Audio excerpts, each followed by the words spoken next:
Susan has fought her whole life for what she has.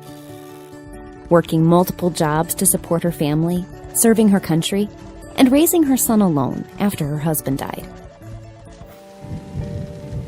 But Susan couldn't beat her battle with depression.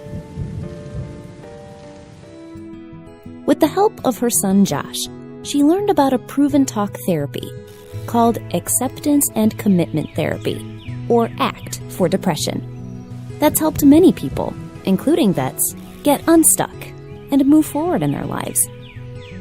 Susan decided to give it a try. Working with her therapist, David, Susan learned she had a number of negative thoughts about herself and the future that she tried to push away, but they kept coming back. To stop this tug of war, Susan learned how to relate to her thoughts differently, which involves stepping back and observing thoughts rather than taking them as facts. Observing herself having thoughts, as opposed to being the thoughts, lifted a big weight. Next, Susan discovered how to live more in the present, instead of focusing on how things might have been, using a skill called mindfulness. Mindfulness involves observing what's going on inside and outside of us, without judging what's happening.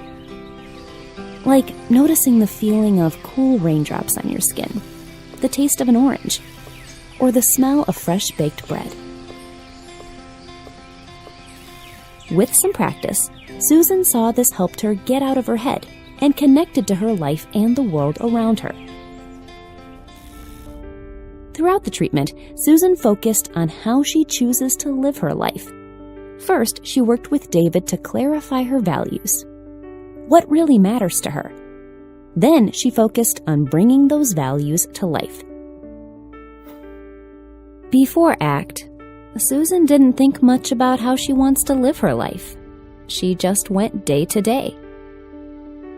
To help her figure out what's important to her, David asked Susan to imagine herself at her 90th birthday party. Who's there, and what would she want them to say about her? Focusing on what's important reconnected Susan with parts of her she'd lost touch with. She identified values in 3 areas: being caring and compassionate, becoming closer to others, and challenging herself to grow and improve. Taking steps to bring these to life helped bring Susan to life. After just over 3 months of treatment, Susan's depression lifted. She feels more in control of her life and like she's moving forward. Not only has she started a volunteer training program at the USO, she's begun guitar lessons and enrolled in a local gardening club. When Josh returned from college, he saw and felt the difference in Mom right away. If you're feeling stuck like Susan and want to move forward in your life, there is effective help available. Learn more about proven treatments and how to get started on a new path at treatmentworksforvets.org.